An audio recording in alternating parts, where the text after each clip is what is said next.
Bom, boa tarde a todos.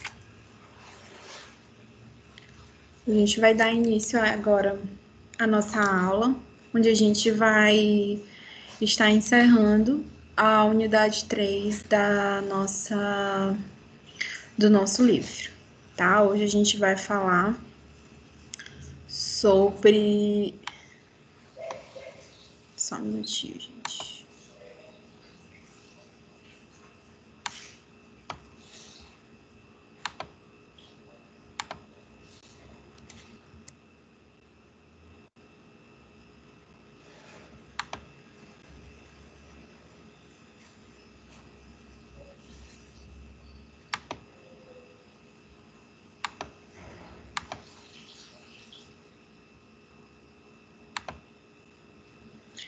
Bom, hoje a gente vai falar sobre o controle e prevenção de complicações relacionadas ao medicamento. É um assunto bem importante, tá? Ele vai finalizar o nosso módulo de atenção farmacêutica, onde ele vai complementar tudo que a gente viu até aqui, né? Nós vamos basicamente fazer um apanhado de tudo que foi visto, onde na primeira sessão nós vimos sobre o apanhado do cliente, né? Como a gente vai abordar o cliente, como a gente vai apresentar o que é atenção farmacêutica, né? Tudo isso a gente questionou no nosso primeiro encontro da unidade 3. No segundo encontro, nós falamos sobre os métodos, né, de controle, métodos de plano farmacoterapêutico, né, falamos sobre o SOAP, falamos sobre o PWDT, falamos sobre o TOM, falamos sobre o método DADE, que inclusive é o mais utilizado entre todos os métodos de acompanhamentos farmacoterapêuticos. E hoje a gente encerra o ciclo de atenção farmacêutica, aliás, desculpa, o ciclo não, o módulo de atenção farmacêutica, falando de controle e prevenções de complicações relacionadas aos medicamentos. Bom, nós observamos na aula passada que o método DADE, ele é baseado exatamente nesse controle, né? O método DADE, ele é baseado no controle de prevenção, no controle e prevenção, né? De complicações voltadas ao medicamento, ou seja, de reações adversas, de problemas relacionados ao medicamento. Tanto é que quando a gente vai fazer o acompanhamento através do método DADE de cada paciente, a gente fala sobre como aquele paciente está se sentindo, né? O que ele pode sentir durante o tratamento, quais são as reações adversas que podem acontecer, quais são as que não podem acontecer, barreira de segurança, como a gente vai fazer o acompanhamento desse paciente. Tudo isso a gente vai fazer baseado no método DADE, que foi o que a gente falou na aula anterior. Bom, sobre o controle e prevenção dessas complicações, nós temos dois tipos, os finais e os substitutos. Os finais é quando a gente finaliza de alguma forma o acompanhamento farmacoterapêutico, né? Ou seja, é quando o paciente evolui para a morte ou quando o paciente é curado. Né? E o desfecho substituto é quando é o paciente que tem um acompanhamento ou que vai ter um acompanhamento a longo prazo. Só um minutinho.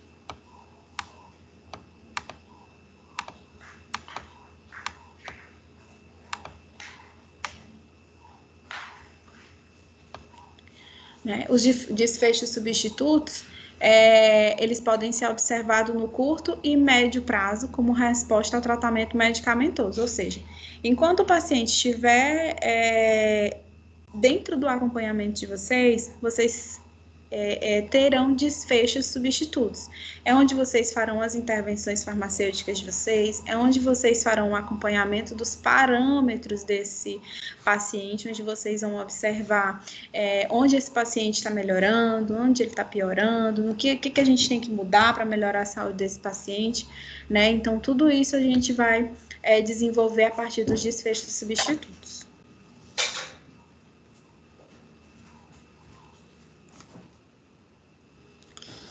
A atenção farmacêutica, ela possui características específicas conforme a cada condição do paciente. Por quê? Porque a gente sabe que cada paciente ele tem sua particularidade. Eu tenho um paciente diabético, eu tenho um paciente hipertenso, eu tenho um paciente dislipidêmico. Então, cada tipo de atenção farmacêutica, cada serviço que eu prestar a esse paciente vai ser específico desse paciente. Porque cada um apresenta sua condição física, sua condição de saúde, dependendo do seu estado, né, de saúde. A identificação de problemas relacionados ao tratamento medicamentoso é fundamental para a atenção farmacêutica. Por quê? Porque quando a gente identifica esses problemas relacionados ao medicamento, a gente consegue ajudar melhor o paciente. E o ato de identificar esses problemas, a gente chama de diagnóstico farmacêutico. Professora, quer dizer que farmacêutico pode dar diagnóstico agora? Não. Ele não pode dar diagnóstico de problema de saúde do paciente, né? De doença. Ele não pode chegar para o paciente e dizer que ele tem uma doença. Se ele suspeita de uma doença, ele tem que fazer uma declaração e encaminhar esse paciente ao médico especialista. Mas o farmacêutico, ele pode fazer o seu diagnóstico de acordo com os problemas relacionados ao medicamento, né? Digamos que o paciente, ele toma captopril. E aí, a gente sabe que o captopril, ele pode desenvolver tosse no paciente. E, de repente, esse paciente começa a tossir. E ao você fazer o acompanhamento desse paciente, você consegue observar que o que está causando a tosse nesse paciente não é nada mais, nada menos que o medicamento. O que é que você vai fazer? Você vai trocar por conta própria? Não. Você vai encaminhá-lo ao cardiologista dele, fazer uma declaração farmacêutica, informando todas as reações adversas, todos os problemas relacionados ao medicamento, né, que você encontrou ao fazer a análise desse paciente e informar que provavelmente o que está causando esse efeito adverso é o medicamento. E assim, o médico irá tomar as medidas necessárias. Só aceitar o pessoal aqui, só um minutinho. Oi. É porque, é assim, vamos supor que eu esteja trabalhando numa drogaria e aí chega um paciente. E aí eu acompanho ele já faz um tempo e ele começa a apresentar alguns sintomas bem peculiares e tal. E aí eu percebo que ele está desenvolvendo uma síndrome X, né? Algum tipo de doença aí e tal. Aí eu quero fazer um encaminhamento para ele para o médico. Aí beleza, eu faço o encaminhamento bonitinho, coloco todos os detalhes lá e tudo. Mas aí, como paciente, a pessoa normalmente ela ficaria curiosa. Por que você está fazendo um encaminhamento para o médico e tal? E o que eu faria num caso desse, mais ou menos? Eu vou omitir uma informação do paciente para o paciente? Não, você não precisa omitir. Você pode dizer, olha, é o seguinte, de acordo com os dados, né, com todo o acompanhamento que a gente está fazendo, eu estou suspeitando, não estou confirmando, estou suspeitando que você esteja com um problema. Por isso, eu estou lhe encaminhando para o médico especialista para que ele solicite todos os exames que possam comprovar ou não a minha desconfiança. E daí você relata. Você tem que saber conversar com o paciente sem assustá-lo, sem fazer com que ele entre em pânico, entendeu? E deixando bem claro... 30 dias de vida. Como é? Alô? Oi. Não, nada não. Como Prossegue aí, por favor. Eu não entendi o que tu falou. Como foi? 30 dias de vida, como é? Não, foi uma brincadeira que eu fiz. Você não entendeu, não, deixa. Ah, tá. Eu não cortou, não ouvi. Então, assim, você tem que procurar passar a segurança para esse paciente sempre e deixá-lo certo de que o que você está suspeitando não quer dizer que seja um diagnóstico. Entendeu? Não quer dizer que que ele realmente tem aquele problema de saúde. Na maioria das vezes, o que vocês vão encontrar durante esses acompanhamentos são problemas relacionados ao medicamento. É medicamento tomado em hora errada, é medicamento às vezes, não tomado, o paciente acaba não aderindo ao tratamento, né? É paciente, hoje eu não tomei minha medicação, esqueci, passou do horário, eu não tomei. E aí, amanhã, quando eu vou tomar 2 comprimidos. Pode? Aí vocês vão explicar. Não pode. Por que que não pode? Por que que o paciente não pode fazer isso? Né? Então, na maioria das vezes, os diagnósticos que vocês farão aqui serão relacionados ao medicamento. Na verdade, a gente só pode fazer diagnóstico, nós como farmacêuticos só podemos fazer diagnóstico baseado em problemas relacionados ao medicamento. A gente não pode fazer diagnóstico de doença. Por isso que sempre que a gente desconfiar que o paciente está com um problema mais, a gente encaminha ele para o médico. E quando você for encaminhar ele para o médico para fazer substituição da medicação, você tem que explicar para ele que, apesar de você estar fazendo o acompanhamento dele, o médico ele tem exames mais profundos, exames mais detalhados, que vão dar a ele ferramentas melhores para ele substituir a medicação, e não você. Entendeu? Então, você está ali para ajudar aquele paciente, para fazer com que ele tenha adesão ao tratamento, com que ele faça o tratamento correto, com que ele utilize o medicamento de forma racional, né? E que você está ali para ajudar e prevenir que ele tenha problemas mais graves mais na frente. Muitos desses problemas relacionados à farmacoterapia estão vinculados à conciliação de medicamentos e a pacientes que sofreram transferência de nível de atenção. O que isso significa? Por exemplo, um paciente que toma mais de uma medicação, esse paciente ele precisa ser acompanhado com delicadeza e com cuidado, porque provavelmente ele pode desenvolver uma reação adversa ou um problema relacionado ao medicamento devido à quantidade de medicamentos que ele utiliza. Né? Então, como que a gente vai fazer para ajudar esse paciente? A gente pode fazer um calendário de horário para ele postar na geladeira, né? Colocar na porta da geladeira dele. A gente pode ajudar ele colorindo as cartelas, explicando, a cor azul se eu tomo de manhã, a cor vermelha se eu tomo depois do almoço, e assim a gente vai usando a criatividade de farmacêutico para fazer o acompanhamento e o monitoramento desse tratamento do paciente. Pacientes que sofreram transferência de nível de atenção, o que isso quer dizer? Por exemplo, um paciente que esteja internado, né? O paciente, quando ele está internado, ele tem o enfermeiro do lado dele, ele tem o médico do lado dele, ele tem um farmacêutico do lado dele, um nutricionista, um fisioterapeuta, ele tem uma equipe toda ao redor dele, tomando todo aquele cuidado, tendo toda aquela atenção voltada para aquele paciente enquanto ele está internado. À medida que aquele paciente tem alta e vai continuar fazendo o tratamento de casa, esse paciente ele está tendo um decréscimo de nível de atenção. Né? Ele não vai mais ter aquela equipe toda do lado dele, prestando atenção, dando atenção, vendo se ele está tomando medicamento do jeito certo, tudo direitinho, do jeito que é para tomar, enfim. Então, ele cai o nível de atenção dele. Então, esses pacientes também precisam muito da gente, porque eles precisam ter a ciência de continuidade do tratamento. Mas já encerrou.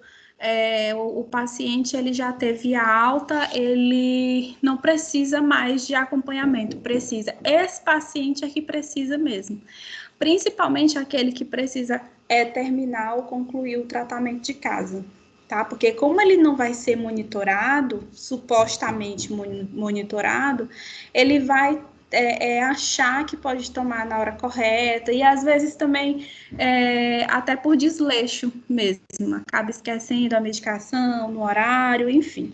E aí a gente tem que estar ali atenta para acompanhar principalmente esse tipo de paciente.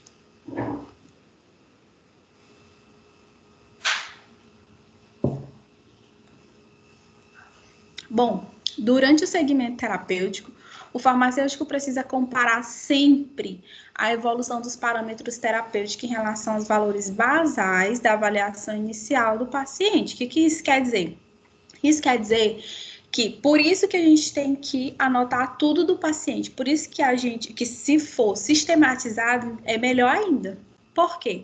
Assim você vai ter os resultados de todos os exames e de todo o acompanhamento do paciente desde o início do acompanhamento, né? Então, assim vocês vão conseguir observar a evolução desse paciente. Esse paciente melhorou aqui na glicemia, mas na pressão ele continua pecando em alguma coisa. O que será que esse paciente está fazendo de errado? Por que ele não melhora a pressão arterial? Por que ele melhorou a glicemia? Entendeu? E aí vocês vão pesquisar para tentar entender como é que está a vida desse paciente, por que ele melhorou em um parâmetro, não melhorou em outro, ou por que ele não está melhorando nos parâmetros. Vamos tentar entender por que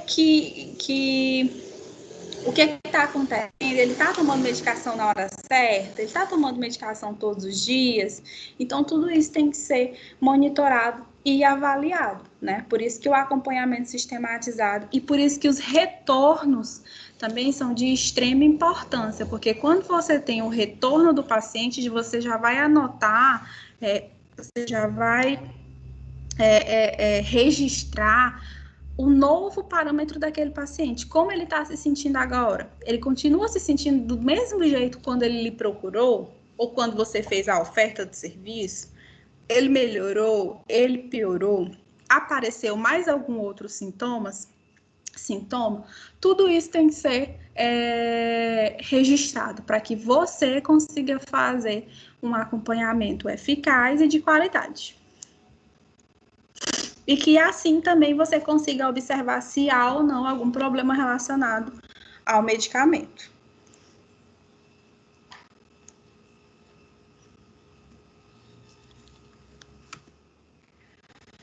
Bom, coloquei um exemplo aqui para vocês. Um paciente idoso, né, ele realiza farmacoterapia com enalapril 10 miligramas, 2 doses ao dia. Então, nesse caso, como que a gente vai fazer para controlar ou para observar como está a vida desse paciente? Se ele está tomando medicamento na hora certa, se ele está tomando medicamento nos dias corretos, se toma todos os dias, né? Se o medicamento acabou, se não acabou. Como a gente vai fazer para identificar tudo isso? A primeira coisa que a gente faz quando o paciente chega, principalmente um paciente que é hipertenso, a gente vai aferir a pressão, né? A gente vai fazer o controle pressórico desse paciente. A gente vai tentar entender se normalizou, se não normalizou, né? Então, esse controle pressórico, ele passa a ser o indicador de efetividade, né? Então, está sendo eficaz o seu acompanhamento? A medicação também está sendo eficaz? A gente vai saber fazendo o controle pressórico. A presença de sintomas como tosse, transtorno gastrointestinal, passa a ser um indicador de segurança. Por quê? Se o paciente está com controle pressórico, ok, e ele não tem nenhum sintomas, então a medicação é segura para ele. Ele não vai apresentar nenhuma reação adversa, do medicamento, né? Então, o medicamento é seguro e está fazendo efeito. Agora, está controlando a pressão do paciente, mas ele está tendo reações adversas, o ideal é que a gente encaminhe, né, para o médico dele, nesse caso o cardiologista, para que ele faça a troca da medicação, porque esse paciente ele não pode continuar tendo tosse, não pode continuar tendo esses transtornos gastrointestinais, por exemplo, porque querendo ou não, quando ele tem tosse, ele vai fazer o quê? Ele vai procurar um xarope para tosse. E dependendo do xarope que ele tomar, pode interagir com o medicamento dele, aumentar a pressão ou diminuir demais. Transtornos gastrointestinais são muito desconfortáveis e ninguém gosta de ficar com transtorno gastrointestinal. Então, esse paciente vai procurar ajuda para diminuir esse desconforto, o que vai gerar a adição de mais um medicamento para ele e pode também interagir com o medicamento. Então, o paciente está com o seu indicador efetivo ok, e está com o seu indicador de segurança ok, tá maravilhoso, ele não precisa fazer troca de nada, ele continua o tratamento certinho, a gente só acompanha para ver se ele não vai errar. O paciente está com controle, com indicador de efetividade ok, mas está apresentando reações adversas, aí a gente já tem que pensar numa intervenção farmacêutica nesse caso, para que esse paciente não seja induzido a adicionar qualquer tipo de medicação no seu tratamento, né, para fazer com que isso atrapalhe no tratamento do paciente. Outros parâmetros muito importantes que a gente pode utilizar dependendo da patologia do paciente. Oi? Não, conclui o raciocínio aí, eu te pergunto. Tá.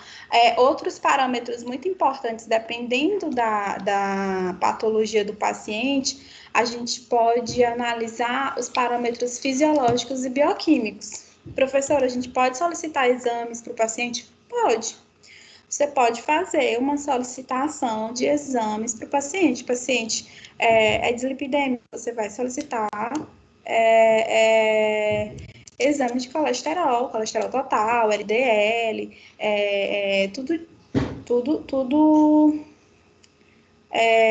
todos os níveis de colesterol, triglicerídeos, você vai poder solicitar para esse paciente, né? E outros problemas mais que ele obtiver e você precisar desses parâmetros para avaliar como é que está a saúde do paciente. Ó, esses parâmetros fisiológicos e biológicos, bioquímicos, desculpa, principalmente os bioquímicos, eles com 30 dias eles já alteram. Então, se o seu paciente está indo de 15 em 15 dias, de 30 em 30 dias no seu consultório para fazer o acompanhamento, provavelmente a cada 30 dias você vai precisar solicitar. Aí, para que não gera um gasto a mais para esse paciente, você pode solicitar de 2 em 2 meses também, que também está dentro do padrão de segurança para ele.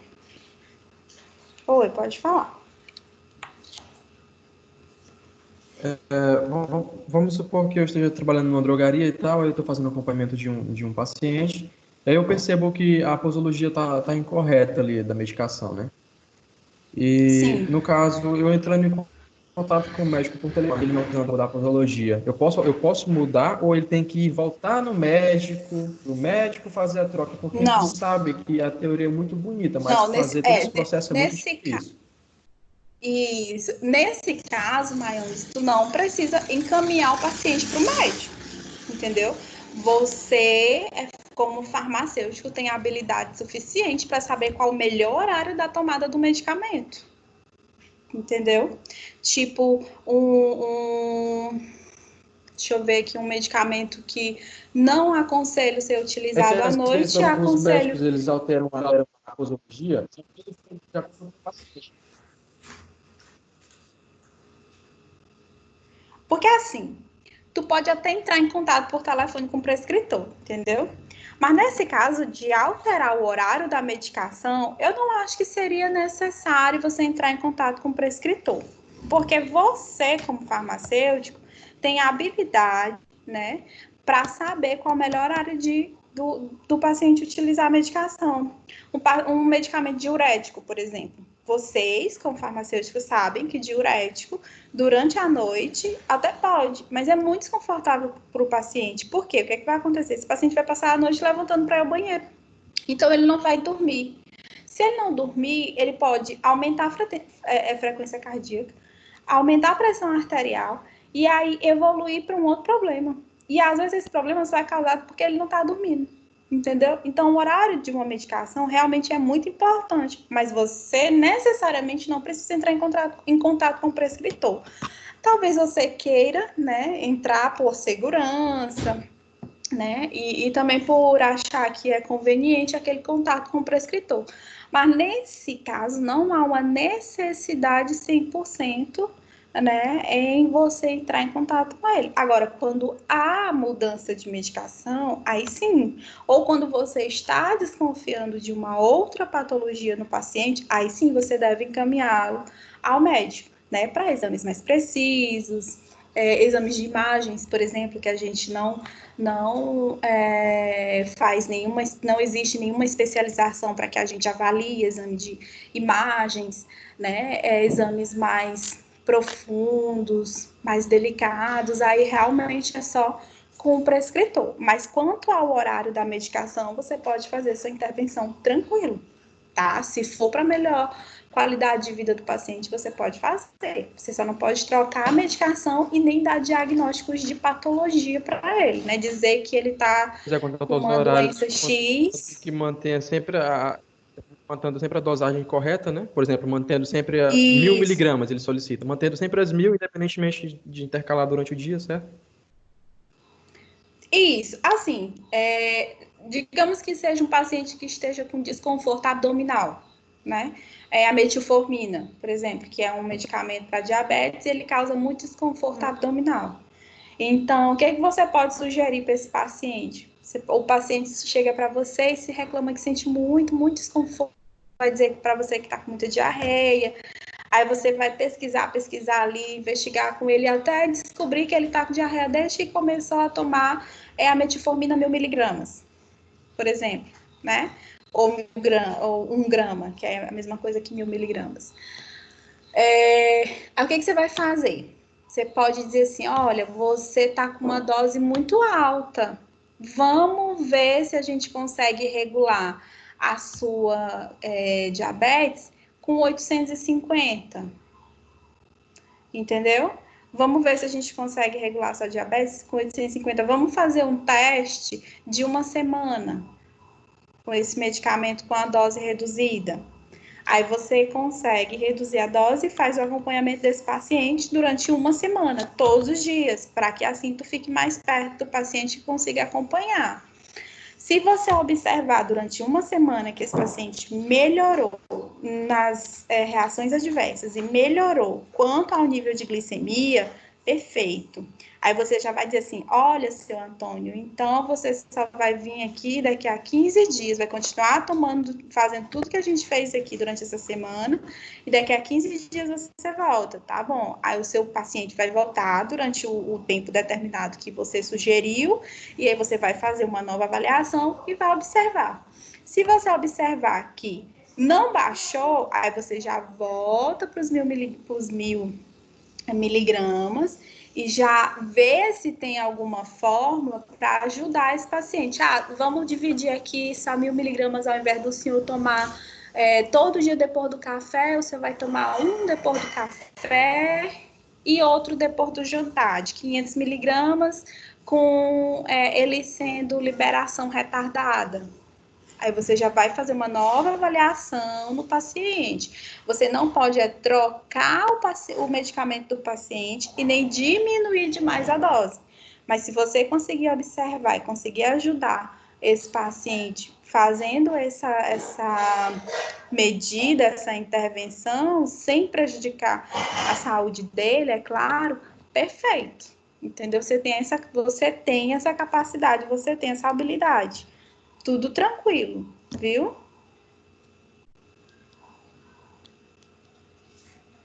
Ok? Beleza.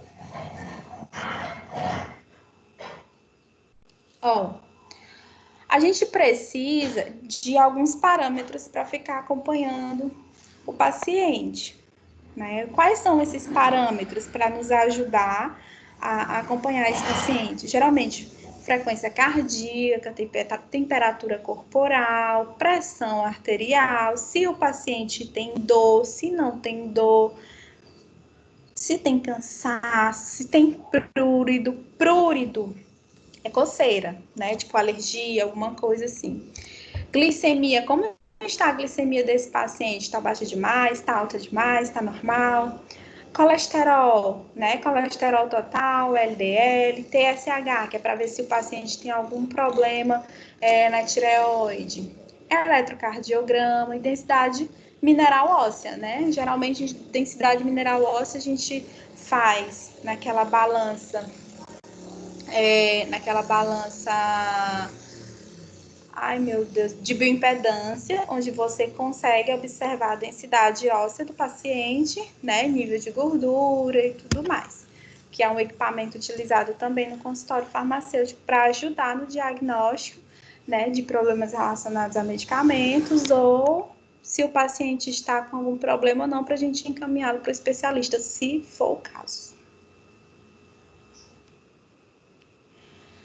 Aqui é só um assimile para vocês, né? Tá informando que todos os medicamentos que pertencem à portaria 344 de 98, elas requerem um cuidado especial, né? Isso todo mundo já sabe, eu coloquei só para fixar.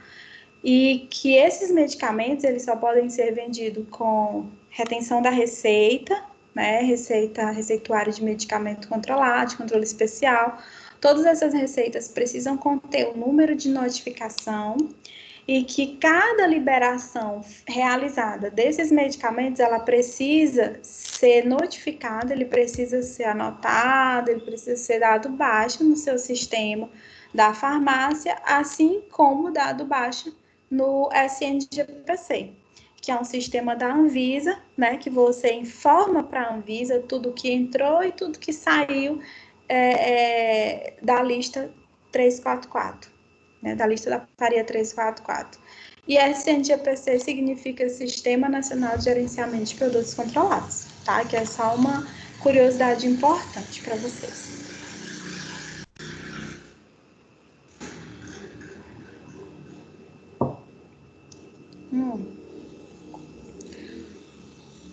Bom, e pensando em tudo isso, em todos esses problemas relacionados aos medicamentos, foi criados programas, né, que nós pudéssemos notificar esses problemas relacionados aos medicamentos. Né? A Assembleia Mundial da Saúde iniciou um programa internacional de monitorização de reação adversa a medicamento, que o nome desse programa é Programa Internacional de Monitorização de Medicamentos da Organização Mundial da Saúde. Né? O centro fica em Uppsala, na Suécia. Esse programa, ele surgiu exatamente para a gente conseguir coordenar todas as notificações de reações adversas a medicamentos. Não só reações adversas, mas também alguns problemas relacionados a medicamentos, né? Porque a gente sabe que tem vários sistemas hoje em dia, em todos os estados, a nível Brasil, a nível mundial, que a gente consegue acessar e registrar a notificação do problema relacionado ao medicamento, seja ele reação adversa, seja ele intoxicação, qualquer tipo de problema voltado para o medicamento.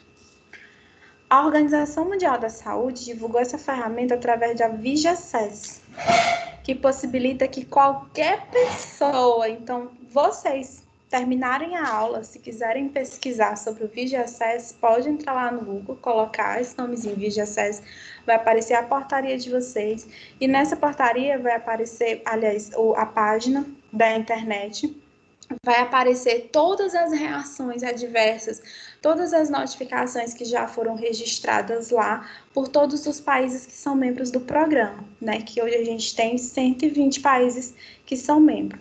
O Brasil, ele é membro desse programa desde 2001, né? E dentro desse programa, a Anvisa criou o projeto Sentinela, que geralmente é realizado dentro dos hospitais. E o projeto Sentinela, ele serve para ajudar também a coletar informações sobre problemas relacionados a medicamentos, onde a gente consegue notificar qualquer tipo de problema voltado, né, para o medicamento.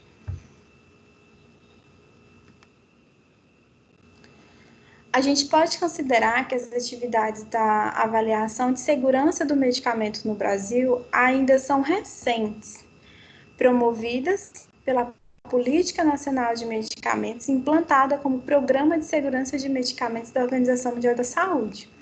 Então, já foi tanto problema relacionado com medicações que foi a forma de tentar controlar esses problemas foi exatamente criando políticas em cima de problemas. Tanto é que a gente viu no nosso primeiro conteúdo na unidade 1, as políticas públicas, né? A gente precisou assistir políticas públicas, a gente precisou falar do conjunto de ações que é a assistência farmacêutica para a gente poder entender um pouco de tudo que a gente está falando agora. Né? Então, assim, é uma importância muito grande falar de política nacional de medicamentos quando a gente entra no conteúdo da assistência farmacêutica, exatamente por isso. Porque tudo que é voltado à medicação também é voltada a políticas públicas, principalmente quando se fala de controle e prevenção de complicações a esses medicamentos, né? Reações adversas, intoxicações, porque existem programas justamente para que a gente possa monitorar e possa também registrar esses problemas, né, relacionados ao medicamento. Então, é de suma importância toda essa monitorização. E você, como farmacêutico, pode, com toda certeza, ao fazer o acompanhamento farmacoterapêutico de um paciente, se você conseguir observar um problema relacionado ao medicamento, digamos que você tenha 10 pacientes hipertensos. Desses 10 pacientes, 3 tomam as mesmas medicações. Esses 3 pacientes, eles estão sofrendo com os mesmos efeitos adversos. O que é que você pode fazer? Você pode notificar. Você entra nesse site, né, para fazer a notificação. Geralmente no site da Anvisa tem os outros logins. Você entra no site da Anvisa, faz a notificação daquele medicamento, relata que encontrou no acompanhamento farmacoterapêutico de 3 pacientes hipertensos que tomam a mesma medicação. Enfim, você vai fazer um relatório mesmo sobre tudo que você conseguiu encontrar. E a partir daí, a sua notificação vai estar lá. Se por acaso mais notificações parecidas de outros colegas farmacêuticos de outras regiões do Brasil foram encontradas naquela relação de notificação, o que é que vai acontecer? A Anvisa automaticamente ela vai a um processo de fiscalização daquele medicamento. É por causa dessas notificações, né, desses problemas relatados dentro desses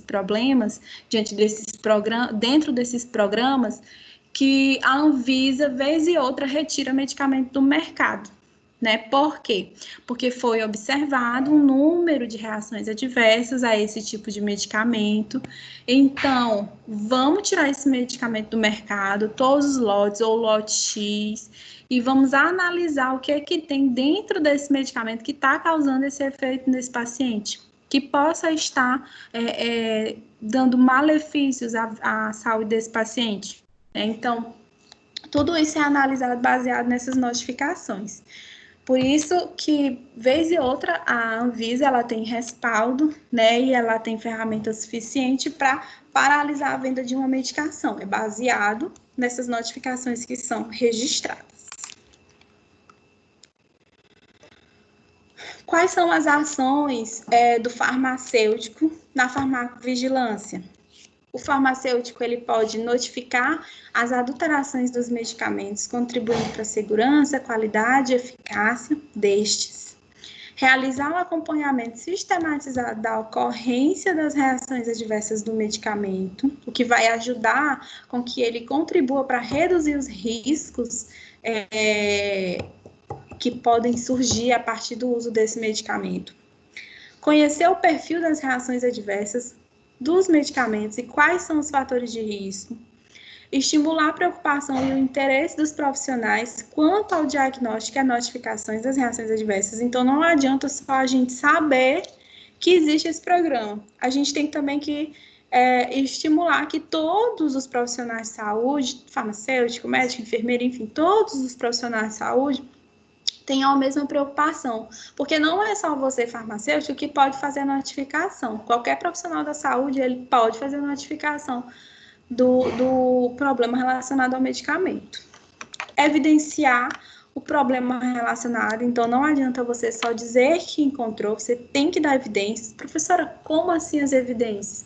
Você pode evidenciar mostrando seus relatos, né, os relatos do paciente que você registrou lá durante seu acompanhamento, você acompanhou durante tanto tempo, durante esse tempo você conseguiu observar aquelas reações, aqueles efeitos, né, isso já é uma evidência. Você pode notificar erros de prescrição, né? Sim, com certeza, principalmente quando a gente fala de receituário ilegível, você pode com certeza notificar a Anvisa que aquele prescritor ele não está agindo perante a lei, da legibilidade, né? Então não tem como você liberar aquele medicamento para aquele paciente, porque você simplesmente não sabe o que é que está escrito ali. Se eu não sei o que é que está escrito ali, eu não vou palpitar.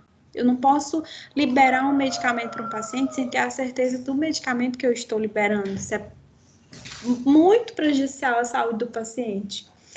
E sem contar que quando você faz isso, você acaba se responsabilizando por aquele paciente. À medida que você não libera essa medicação, à medida que você se nega a liberar aquela medicação por ter uma prescrição ilegível, você deixa total responsabilidade para o prescritor. Mas a partir do momento que você aceita fazer a dispensação, fazer o aviamento daquele medicamento, fazer a dispensação daquele medicamento, automaticamente você passa a ser responsável por aquele paciente. Você pode notificar os erros da prescrição, acabei de falar, elaborar um manual de procedimento que contemple todas as ações envolvidas pela farmacovigilância, orientar sobre o uso racional do medicamento, principalmente, tá? É uma das principais funções do farmacêutico quando a gente fala de melhoria de qualidade de vida do paciente, principalmente. A RDC 4 de 2009, ela dispõe sobre normas de farmacovigilância para os detentores de registro de medicamento de uso humano, o qual classificamos como efeito adverso. Então, o que é o efeito adverso? Né? O que a gente tem que notificar aqui em relação aos medicamentos de uso humano, se tratando de efeito adverso? Suspeitas de reações adversas. Então, se você é suspeito, você conhece e você acompanha mais de um paciente que usa a mesma medicação e ele começa a apresentar efeitos adversos semelhantes um ao outro, você já pode fazer a notificação. Eventos decorrentes ao não uso aprovado de medicamentos, interações medicamentosas, inefetividade terapêutica, né?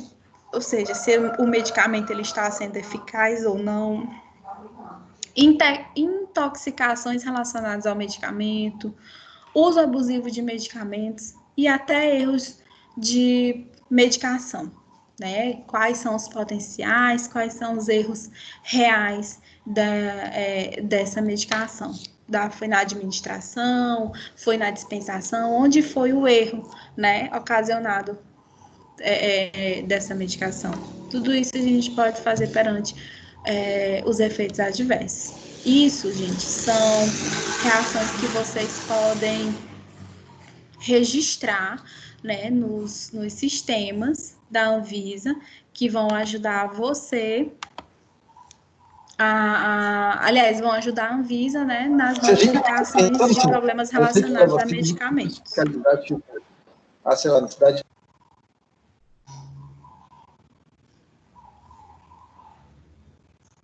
Vamos lá. Bom, em farmácias e em drogarias, como a gente pode trabalhar nesse registro, né? Porque até então a gente falou de sistema público, né? E nos sistemas privados, como a gente pode trabalhar fazendo essas notificações? Bom, no sistema privado, a gente tem a Lei 3.021, onde ela dispõe que o exercício e a fiscalização das atividades em drogarias e em farmácias, elas passam a ser fiscalizadas, elas passam a ser entendidas, passam a ser classificadas como estabelecimento de saúde.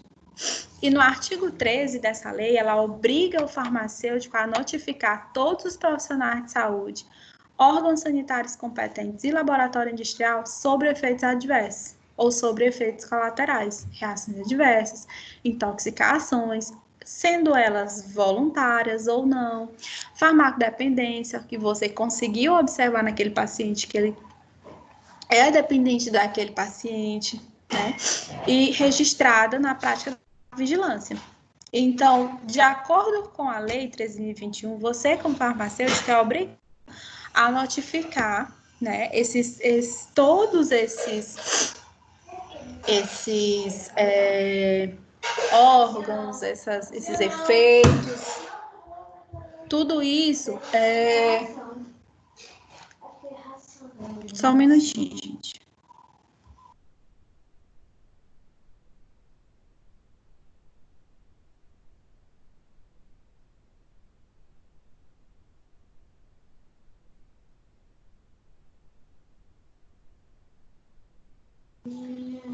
Desculpa, gente.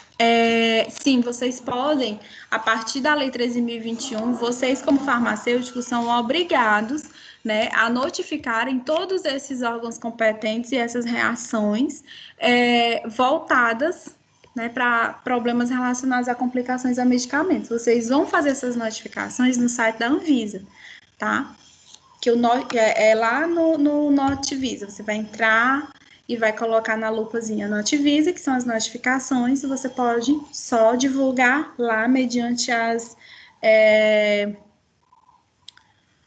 provas que você tem, né? Porque você também tem que comprovar, tem que dar evidências de que aquelas reações adversas, aquele acontecimento realmente aconteceu. Não adianta só você entrar lá, eu ouvi falar que o medicamento X causa isso, então eu vou lá na Anvisa e vou notificar aqui o problema. Não, você tem que ter evidência de que aquilo está acontecendo e que é um paciente seu, que você faz o acompanhamento daquele paciente, tá? E também, quando houver problemas na indústria, nos órgãos sanitários, você também deve notificar a esses órgãos, né? Vocês devem notificar esses órgãos sobre os problemas que estão acontecendo.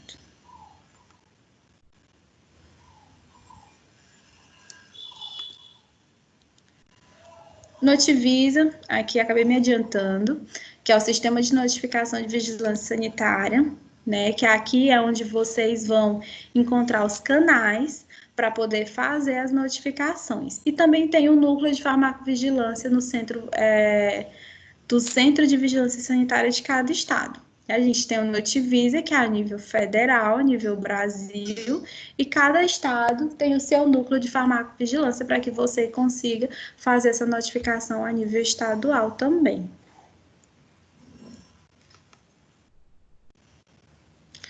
Bom, existem alguns sistemas que eles ajudam a eliminar, minimizar e prevenir os riscos de cada medicamento, né? Alguns desses sistemas, eles estabelecem e executam normas e procedimentos relacionados ao fluxo dessas notificações, né, de efeitos adversos e de medicamentos. Há medicamentos, por exemplo, existem o fluxo de efeitos adversos ao medicamento, o fluxo de intoxicações, sendo essas intoxicações intencionais ou não, né, ou seja, uma pessoa que tentou suicídio, aí foi totalmente intencional, né? Ela não tomou medicamento por acidente, ela quis tomar, né, para cometer um suicídio. Então, tudo isso a gente tem que filtrar na hora de fazer a notificação. Esse sistema, eles recebem e analisam todas as notificações suspeitas, sendo ela de intoxicações e de reações adversas também. Reações adversas a medicamentos, né, que são recebidas por meio do sistema eletrônico de notificação, que a gente pode chamar também de PeriWeb. Outra coisa que vocês podem também dar uma pesquisada na internet, basta colocar no Google PeriWeb, que vai estar lá páginas de notificação. Para que cada notificação seja monitorada, né, de acordo com a cadeia dos medicamentos. Esse programa, ele também me ajuda e ajuda vocês a identificar e analisar os sinais de segurança provenientes dos relatórios periódicos desse sistema e comparam com as informações publicadas nas agências regulatórias internacionais, ou seja, será que esses sintomas que vocês relataram nas notificações que vocês fizeram são idênticos ou são parecidos ou são iguais aos publicados de acordo com o fabricante daquele medicamento ou de acordo com a farmacopeia, uma farmacopeia nacional ou uma farmacopeia internacional? Né? Então, porque assim, existem substâncias que são usadas no Brasil, mas não são registradas na farmacopeia brasileira, né? Então, vale ressaltar isso. Isso eles vão avaliar também à medida, né, que forem fazendo as avaliações e as análises em cada notificação que for feita, que for realizada. Bom, cá. Esses órgãos também, esses sistemas também, eles executam inspirações, né, de farmacovigilância com o Sistema Nacional de Vigilância Sanitária, ou seja, eles atuam junto à farmacovigilância e à Anvisa, exatamente para que na hora se por acaso for a suspensão de um medicamento, a retirada de um medicamento do mercado, para que esses órgãos tenham evidências de que são necessárias essas medidas que vão ser tomadas, né? Esses programas, eles executam, né, treinamentos aos profissionais de saúde para que esses profissionais, eles consigam desenvolver atividades sistematizadas em farmacovigilância. Vão propor normas técnicas para melhorar os procedimentos, vão divulgar informações atualizadas e de segurança para os profissionais de saúde, principalmente por meio de boletins eletrônicos. E com tudo isso, né, com todo esse programa, pode-se concluir que os sistemas de farmacovigilância são essenciais em todas as políticas públicas, porque elas ajudam a garantir a segurança do paciente na proteção aos eventos adversos a esses medicamentos e também ajudam a proteger e a melhorar a qualidade de vida do paciente quando a gente fala, né, de problemas relacionados ao medicamento.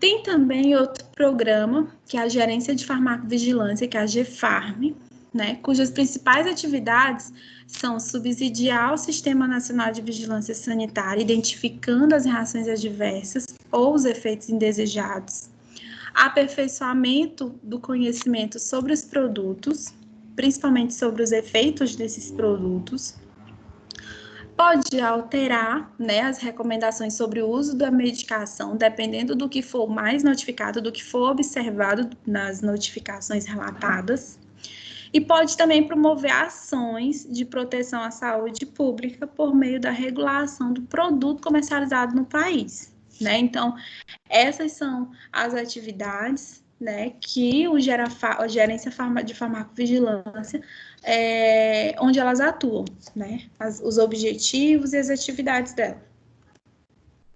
Bom, não sei se vocês vão conseguir identificar direito esse fluxograma, mas aqui eu coloquei basicamente um resumo de tudo que a gente acabou de falar, né? O profissional de saúde identifica, né, o problema relacionado ao medicamento, como através da rede Sentinela, através das farmácias notificadas, dos médicos que são cadastrados no projeto Sentinela, né, através de algum programa voltado ao registro dessa notificação.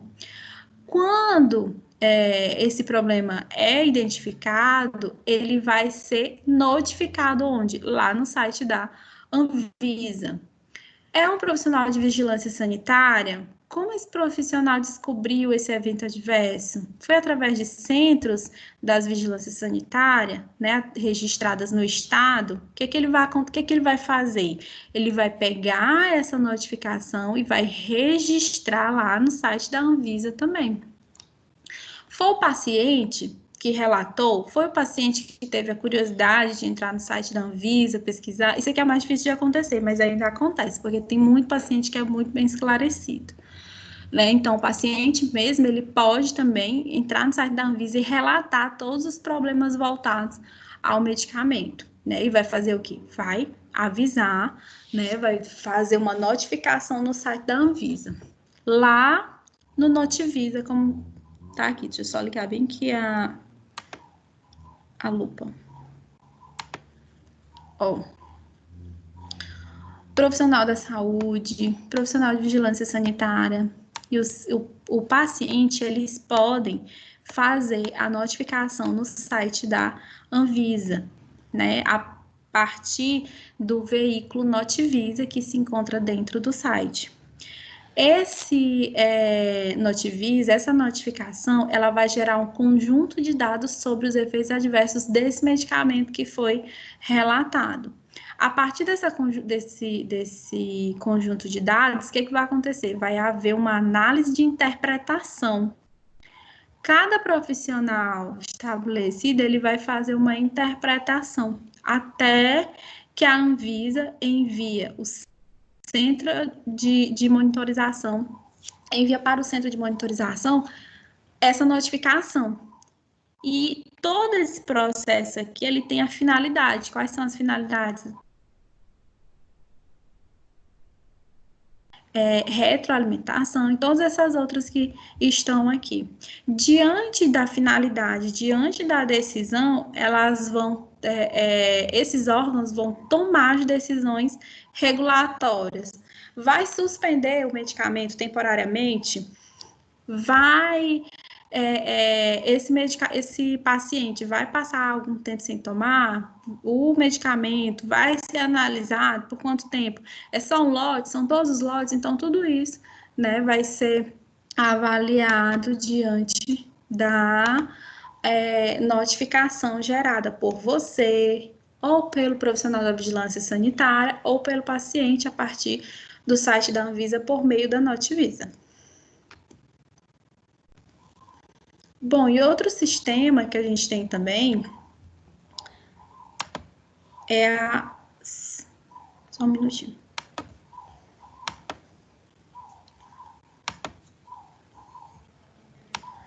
Outro sistema que a gente tem também é o SINAF. O SINAF nada mais é do que o Sistema Nacional de Farmacovigilância. Esse Sistema Nacional de Farmacovigilância, ele é estabelecido nas redes sanitárias estaduais, regionais e municipal, e também do Distrito Federal.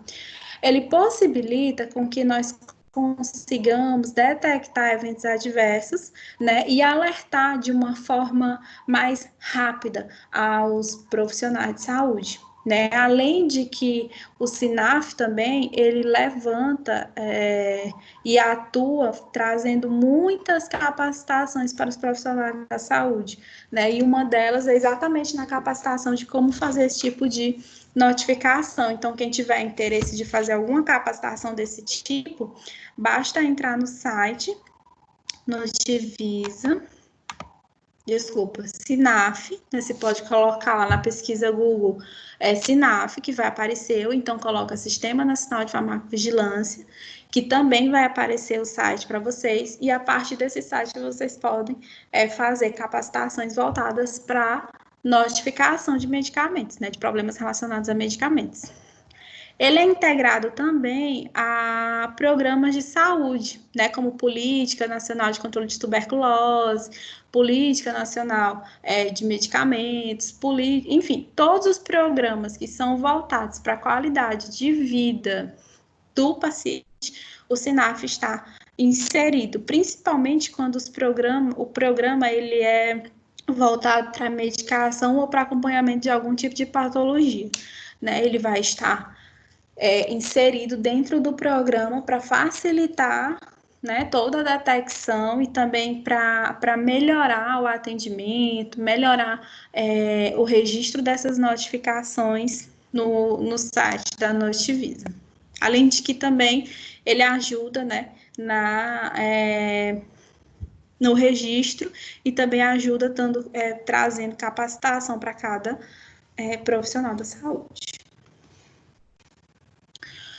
Podemos estabelecer que a segurança e a efetividade de cada medicamento, depende essencialmente de sistemas de regulação de farmacovigilância, óbvio, porque são sistemas de farmacovigilância que vão testar todos esses medicamentos antes de irem para o mercado, e quando são notificados, é o sistema de farmacovigilância que faz a avaliação desse medicamento, na verdade, a reavaliação desse medicamento.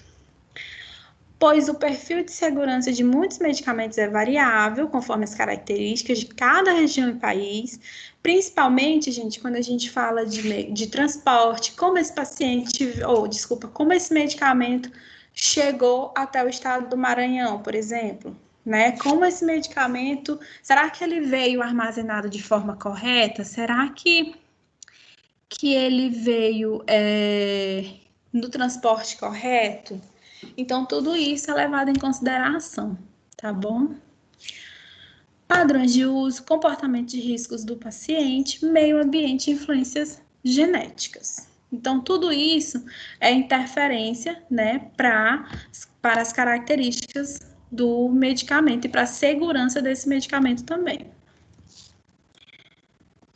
Alguma dúvida, pessoal? Turma?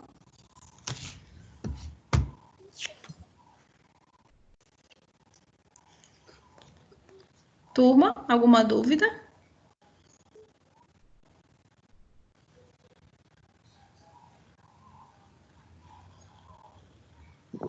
Até agora não. Tudo certo, né? Então, deixa eu só botar aqui para ver vocês. Bom, como essa é nossa última sessão do capítulo 3, não é uma sessão muito grande, tá? É uma sessão pequena mesmo, mas no portal de vocês eu deixei uma atividade de 10 questões que vocês vão responder lá mesmo no portal, tá? Essa aula de hoje também já foi publicada no portal de vocês. Já coloquei lá em PDF, porque sempre vocês pedem, eu já me adiantei logo, já coloquei. Já tá postada lá, desde sábado. Isso, desde sábado. E postei uma atividade de revisão da unidade, tá bom? Vocês podem pesquisar enquanto estiverem fazendo a atividade, vocês podem pesquisar. Utilizem as questões da atividade para estudar, porque é basicamente tudo que a gente falou até hoje, em todas as nossas aulas, e vocês estudando com as atividades vai ficar bem mais fácil a fixação do conteúdo, tá? A atividade, ela vai ficar disponível para vocês até sexta-feira, às 2 horas da tarde. Ela foi liberada hoje, eu programei para postar hoje, a partir das 2 horas. Liberou hoje para vocês e vai fechar às 14 horas da sexta-feira. Então, vocês têm a semana inteira até sexta, às 2 horas da tarde, para concluir essa atividade, tá bom? Tá bem bacana, não tem nada difícil, tá bem mesmo assim, tudo que a gente falou. Oi. Até que dia a atividade? Até sexta. Tá lá no portal de vocês. Ah, tá. Vocês vão responder no portal mesmo, não precisa me enviar nada. Vocês vão só responder no portal. Porque à medida que vocês respondem no portal, gera um relatório para mim com os acertos de vocês e eu publico a pontuação de vocês nas atividades. Nas atividades formativas, tá bom? Tá bom, entendi. Tá ok. Alguma dúvida, gente?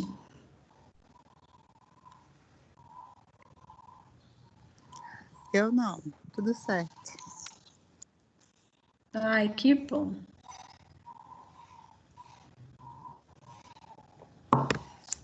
Professora. Então, sendo assim, a gente... Oi? Oi. E, professora, tem como a senhora mandar os slides depois que foi feito o trabalho da prova para a Samara? Não entendi como é. A senhora tem como mandar os slides? Tem como mandar os slides para a Samara, para enviar para a gente da turma. Os slides agora... Os slides estão tudo no aba de vocês. Na aula passada, acho que foi o Maiones que pediu para eu postar, porque ficava mais fácil de vocês estudarem, né? Porque vocês pegavam e usavam como roteiro de estudo. Lia no livro, pegava os slides e estudava como roteiro de estudo. Então, eu postei todas as aulas, desde a sessão 1 da unidade 3, até a aula de hoje, está tudo no AVA já. Tudo em Pois tá PDF bom. no AVA, é só baixar. Tu pode baixar até no teu celular mesmo, viu? Pois tá Qualquer um de bom, pois eu vocês vou pode baixar. baixar e compartilhar com os colegas, tá? Já Tá, tá tudo tá, no obrigada. AVA. Nada. Inclusive, a de hoje também já tá no AVA. Já tá Pois tudo tá bom. postado para vocês. Tá, vou falar pra Laura que ela também tava querendo, eu vou avisar aqui para ela, para as meninas. Que ela queria para botar no Pronto. grupo, né? Que a gente pensava que a senhora que enviar pra gente. Uhum. Não, eu até falei na aula passada que ia postar no AVA de vocês. Aí, quando foi no sábado, eu postei tudo, inclusive a aula de hoje. Pois tá bom. Tá bom? Bom, gente, mais alguma dúvida?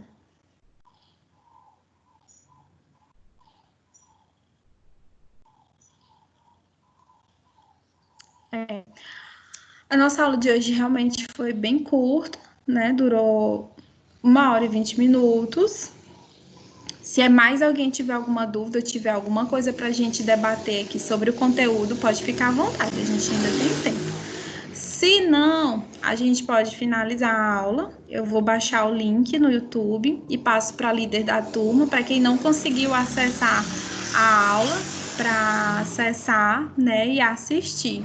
Quero pedir desculpa para vocês pelos barulhos externos, né, porque para eu conseguir dar aula para vocês, eu tive que vir aqui para uma parte da casa que não é muito, que realmente dá para ouvir os barulhos externos, mas eu vou melhorar isso aí. Acho que não vai ter mais não, tá bom? Já estou resolvendo esse problema.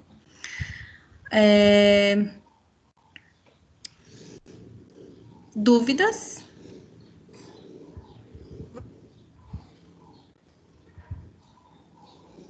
Professora, Oi. em relação, quem não mandou no seu e-mail o trabalho na data que você pediu, você não aceita mais, não? Naira, eu posso até aceitar, porque eu ainda não consegui corrigir. Então, se tu me mandar hoje, que eu vou corrigir todos hoje, né?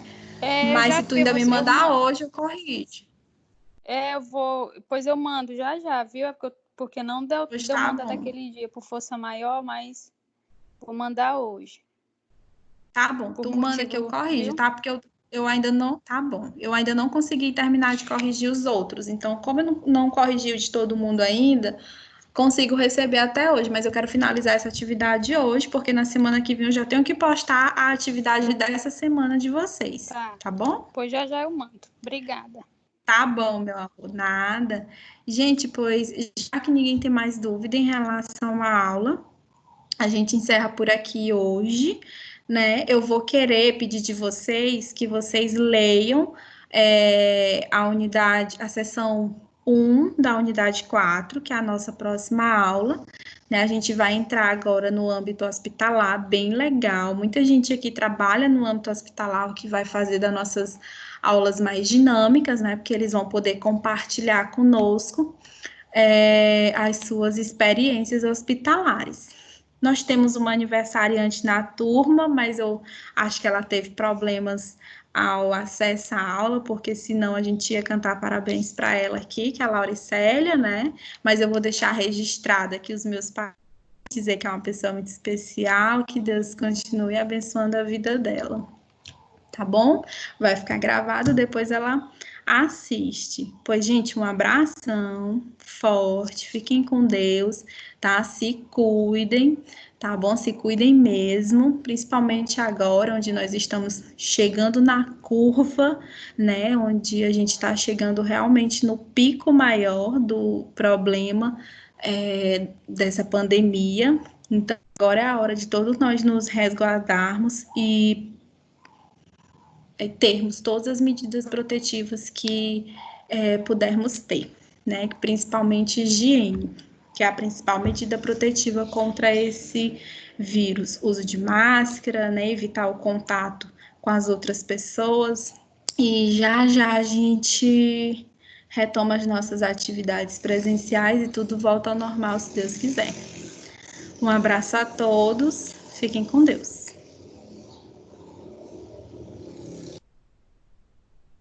Amém. Tchau.